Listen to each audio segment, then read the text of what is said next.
Um, So all right. So I'm sorry. News1.com is saying Kevin Samuels reportedly dies at age 56. And and this is I want to go into the topic of misinformation because this is what I don't like. There who did is he? Kevin Samuels. He is a YouTube star. Basically, he's very popular on YouTube. Has over 1 million subscribers, and he was the one. Remember the guy that called into my show with me and you during COVID, and me and him. It was a good back and forth, but then he used my video, and I was so upset with him. But he blew up since then. So he's Now I remember. basically telling women how they are and how they need to change if they want to get a man. But they said here, misogynistic image consultant was self-proclaimed relationship guru. Don't disrespect this man like that. And they always got to do that, disrespect black men. It's black people that are doing it. If this man really did pass away because his family did not confirm he was 56, that is sad. And this is something not to celebrate. This is something not for people to be hateful. And Well, did he he was pass away? I don't know. He was trending on Twitter. He went from number 5 to number 1, still trending on Twitter because it was they say it's rumors that he dies. Rumors that he died. This was around 3 o'clock this afternoon. But they were making fun of it with these memes. It was Well, is he crazy. died? Is he dead? It's there. His family did not Oh, you confirm, make fun but of all kinds of folk. All kinds of folk. if somebody, I mean, if he is what? Honda So what? accent Twitter really out here celebrating. Listen, listen. Do Is he not. dead or not? I don't know. They're saying yes. Tasha K is saying that she believed that they said somebody that was rolled into, I guess, Grady's morgue or whatever. They're saying that it was him, but she's going to confirm when she get more information. So the family did not say he is dead, so you can't go around saying he is dead, but it's a strong speculation that he is. Why are people celebrating that? Why are women, particularly black women, celebrating that? Because you didn't like what this man said? You didn't like that this man told you to lose some goddamn weight? Because if you don't, you're not going to get a man? You don't like the fact that he said that you want a high value man, but you're not a high value woman to get a high value man? So this is basically a lot of women are celebrating that this man died.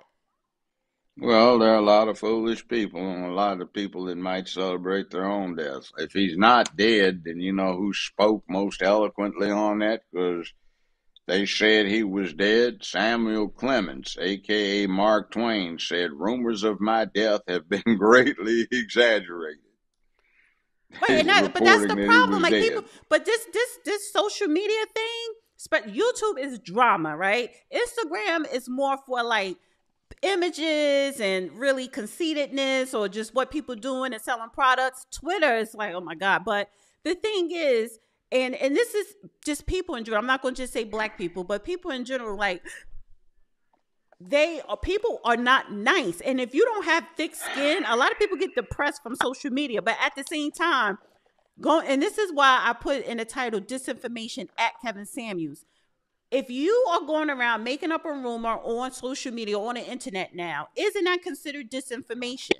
But if it's done by women, it seems like women are going to get a pass because There is no such real thing as misinformation, disinformation. disinformation. But That's no, a no, no. coined word Right. by the far left. So, do you expect it to have a rational application to anything when there's no rational basis for it? It's just a propaganda label that is catchy, like a nice, quick commercial. Um, and it pushes the propaganda point. So that's what they're trying to do. So I imagine I've always thought people would talk horribly about me after I'm dead. They do while I'm alive. So it is what it Oh, is. Comes from the listen, let territory. me tell you this right now, Judge. God forbid if you go tomorrow and people try to talk bad about you, I'm going to be on social media all day and night clapping at people. And I'm Much gonna hire a appreciated. lawyer. I'm gonna hire a lawyer, and I'm gonna like, no, cease and desist, honey. Well, I thank you, but All right, let's switch gears a little bit because I sent you, Judge, a text message, and I wanted your opinion. And I said I wanted to talk about Let it me t- because let me somebody take a look. somebody said, "Hi Dana, I have a question. Are black women slash the black community dependent upon low quality black men, whatever they consider them to be, in order to keep control over the black community and the children's lives and the thought process?" That's a good question. He has a second part to it, but so do black women, you know, slash the black community, are they dependent on low quality men so that the black women can control the black community and the children? My response to you was short. I said a significant number of black females have always collaborated to keep their people down. When I studied slavery and had to report on so called slave pamphlets on microfilm in the Library of Congress 50 years ago, when I was doing an intern thing in D.C. with a think tank, over and over again, the instructions were is to uh, enlist the Negro female in the process of controlling the males that she bred with, and also properly conditioning her male offspring to be slaves. So that's part of it. And if I read the postings that you sent to me as part of your text, most of those negative and inept and incompetent males that they're talking about were raised by females. So is it a situation where the women are causing their own problems? And by adopting the position of the woman who sent you these questions, are they not in fact holding themselves down, since the men that they are talking about consorting with are the boys of their Mm-hmm. aunts and mama's friend girls and so forth that they have to deal with? So if the men aren't responsible for this because they aren't raising the babies, Right. wouldn't the women be, by definition, effectively keeping themselves down by having this attitude? He also goes, and this is by David Martin, so I want to give him his credit. He also says a lower status of men is required for a matriarchal society to flourish. Not That's bashing right. black women. He says, not bashing black women. I'm just saying that is low quality black men, obviously a product and image perpetuated from the black community itself and justified by calling it culture. Let me say something about that too. One of the big problems with this whole picture is 50 years ago, the society, the system, the schools, government would have been trying to put manhood in these boys' heads, even if their mothers were ineffective or downright lousy. But nowadays, the system, society, and the government, the schools, they're trying to unman these boys even more and push things like that fool Wade, who now tells us he always liked to dress up in girls' clothes, and maybe, like you pointed out, he's trying to justify what his son's doing. But see, when that's pushed, there's nothing for these inept boys to grasp a hold of so they can be men when they grow up. Mm-hmm. Right.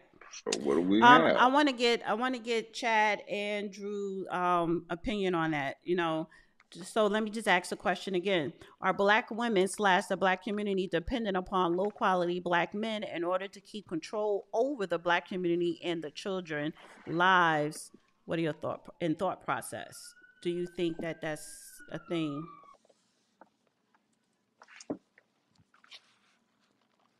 Chad, honey, unmute. You muted the guest. Oh, sorry. I say, go ahead, Drew. I'll go last. Go ahead, Drew. Drew, I'm here. Hold on. Okay. how you feeling, by the way? You feeling better? No, I'm going to my doctor tomorrow, and Dana, I'll have those questions answered Thank for you you. tomorrow because I'll Yes. meet with her tomorrow. But no, it's a little weird, but it is what it is at this point. Hopefully we'll get some better news as time goes on. I hope so. All right, keep me posted. Give me a call tomorrow. All right, so You go got ahead, it. Drew. Your thoughts. So you're asking if women picking lower class men bring down things? Do women pick low quality men to keep the matriarchal going on in the Black community? So the question is, are Black women / the Black community dependent on low quality Black men in order to keep control over the Black community and the children and their lives and their thinking process? So do you think women, particularly Black women, they pick low quality men so that they could control the men, to control the children, to control the community, to have a matriarchal community instead of patriarch? And if you have weak men, then of course you're going to have the women controlling things. Like, do you think that is a thing? I mean, you don't live in a Black community, so would you know? I could speak on this. Okay. Because I do have sisters. Okay. I do have cousins and stuff, and I'm gonna base it upon their experience, and people I grew up with. I'm gonna say that's probably pretty close to being true in a lot of ways. And the thing is, there is a combativeness amongst a lot of, Dana, don't you jump on me about this, but there's a combativeness from a lot of Black women with a lot of Black men. And I've seen it up close, and a lot of the guys, they either take it or don't take it, but most of the guys kind of take it.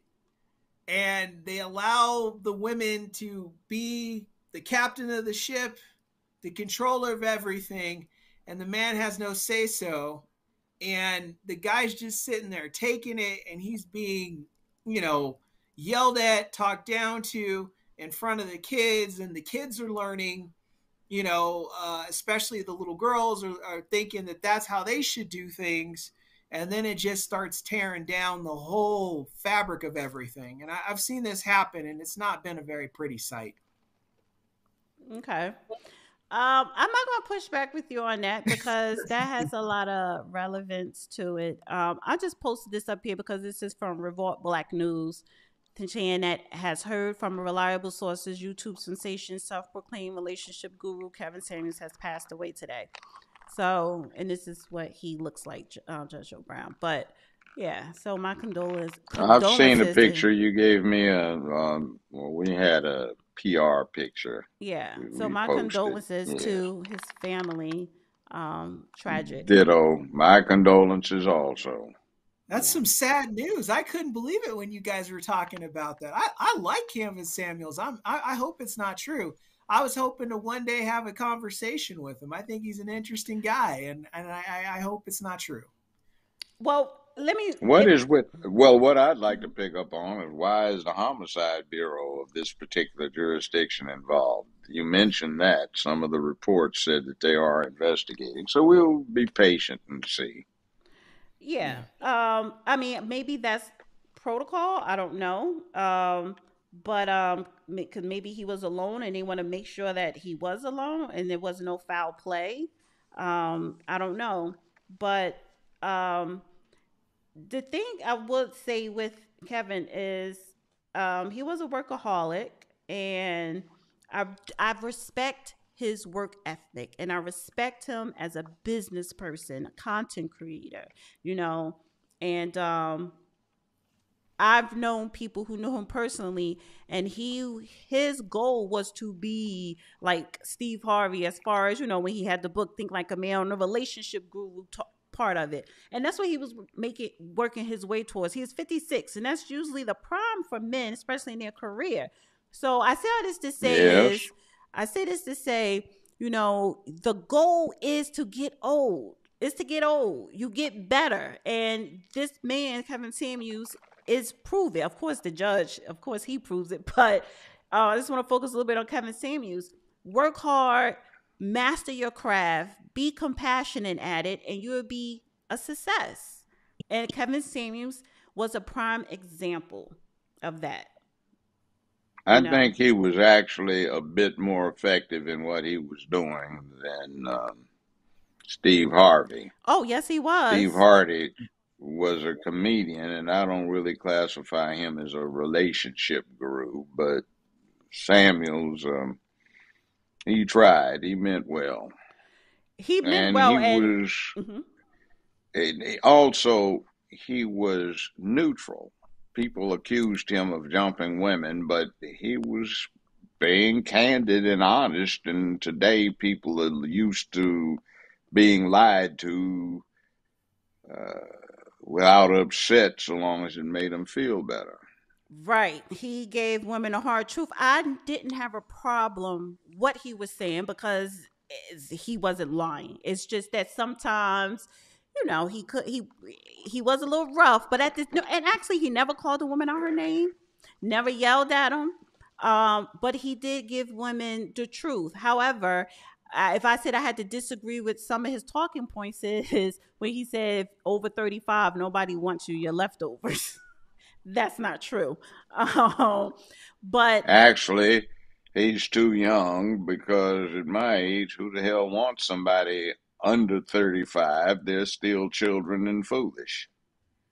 Right. So I guess if you're 56, you want someone under 35? I mean, I'm 45, and the men. No, I didn't. I didn't. Right. But, and that's what I'm saying. That's the only thing that I would disagree with him on. But at the same time, when women, and this is the thing, women would sign up to come on his show to ask him for advice. And a lot of times women get mad. There were people who never went on his show. They will create content, negative content, going against this man. So the thing is, listen, what he achieved, let's see, 2019, 20, 21, 22, what he achieved in 3 years, a lot of people will never achieve in a lifetime. And that took strategic planning and hard work. So, and honestly, I was honored to even have him on my platform, and I still have that that video. Yeah, I think I still have that. I still have that clip. I'm gonna see if I could pull it up. I don't know, but anyway, R.I.P. to Kevin, and and condolences to his daughter, his family, and friends. Anything you want to add, Judge? You said it all. I would say ditto to it. Yeah. And I mean, he went out on a high note. So, all right. I see Chief back there. Go ahead, Drew. I'm sorry. I was just gonna say I really appreciated his honesty. That's what I really liked about him. I really appreciate his honesty. He did try to help people out, and people kind of gave him a hard time. I remember watching the show a great many of times where he had one young lady on the show. I'll briefly touch on this, where she had called in on the day that he was doing like a different level of advice, but not what she was specifically asking for. So he told her to call back on a certain night and he would gladly help her out. And she threw kind of like a fit, like she had to have it now. So he said, okay, I'll go ahead and help you right now. And she complained the entire time. But Kevin Samuels, he really kind of took the time out to kind of explain things to her. And I really appreciated that about him. And I appreciate, Donovan Sharp as well, Yeah, please don't mention him. No. I told you that before. Please don't mention. Please don't ruin this moment by mentioning him. So with Kevin Samuels, I think what he brought to the table is something that is unacceptable for this generation. In other words, the blunt truth. My generation is used to being babied and being treated with kid gloves and told that we rule the world. We are the Disney generation, where we believe everything's supposed to work out perfectly for us and we're supposed to live happily ever after. What Kevin Samuels did was he shocked that with truth. and said, well, no, you have to be realistic about the kind of man you want or the kind of woman you want. You can't, if you're a man and you're not productive, if you're not even trying to be a high value man, you can't expect to get, Halle Berry. If you're a woman who's not a traditional woman, you can't expect to get a high value man. So I think he meant well in what he did. The numbers speak for themselves in terms of people's testimonials and how they have learned a lot from Kevin and how they are married now. So to tie that back into the question that the gentleman asked, where are Black women in particular, depending Can you hold that or thought choosing. for 1 second? Can you hold that thought? Yeah. Let me just add this with Kevin. He also gave men a platform. He was the voice for a lot of men. And I think that's why a lot of men appreciated him. And he got a whole lot of donations during his live shows from men because, he was the voice for you men. And, Right. you have to respect that. But I'm sorry, go ahead. No, you're fine. I typed in Kevin Samuels, and one of the first publications that I saw on Google headlined, Kevin Samuels' death rumors go viral amid reports of the misogynist dying at age 56. And so this is indicative of how society treats Black men who do pull their weight, who are high value men, who are pumping positivity into society. What society likes to do, specifically Hollywood and politics, is take the lowest caste of Black men, put that at the top on the pedestal and say, this is a representative of the Black community. And so the sad thing is when you look at Black representation in politics, as far as, who we have in Congress, when you look at the church, even the Black church, you see a far larger representation of Black women in churches as opposed to Black men. When you look at all these different facets, you'll find a higher representation of Black women than you will Black men. And as such, we have somehow overnight became a matriarchal community. And so with that being the case, in order for that matriarchy to stay in place, you need pathetic Black men who are groveling at the feet of women and pretending, or basically beatifying themselves in order to get into the good graces of their queen, so to speak. And so there is no place, it seems, for strong-willed Black men as far as being noticed and being recognized. And to the extent that you try to step out and do the right thing, you get called a misogynist and this, that, and the other. That's not to say that there should be an excuse for men to talk crazy to women. I don't condone that. However, I think Kevin Samuels was upright in what he was doing. So not to go on too long and be long-winded, but brother, to use your example about the Black church, that actually is counterindicative. It shows the need of the average Black woman for an alpha male because they go there to submit to the guidance and the instruction of the Black preacher, who is invariably male, who's at the pulpit, at the center of power for their particular gathering place, and they hang on every word. That they don't have one at home is interesting, and I think that's a result of the cultural bias that's been put into our culture. Started in slavery, where the Black woman was supposed to look up to the preacher as guidance and as a stud, so the master's two-legged livestock herds could increase for profitability. So it's interesting. The preacher becomes the male source for sexuality and guidance in the Black community, and it's really disgusted a lot of Black men who don't want to have anything to do with the church because they secretly suspect the preacher is poking their wives and also taking their hard-earned money. So I see somebody over here nodding vigorously in accord with that. I don't know what happened with Chief, but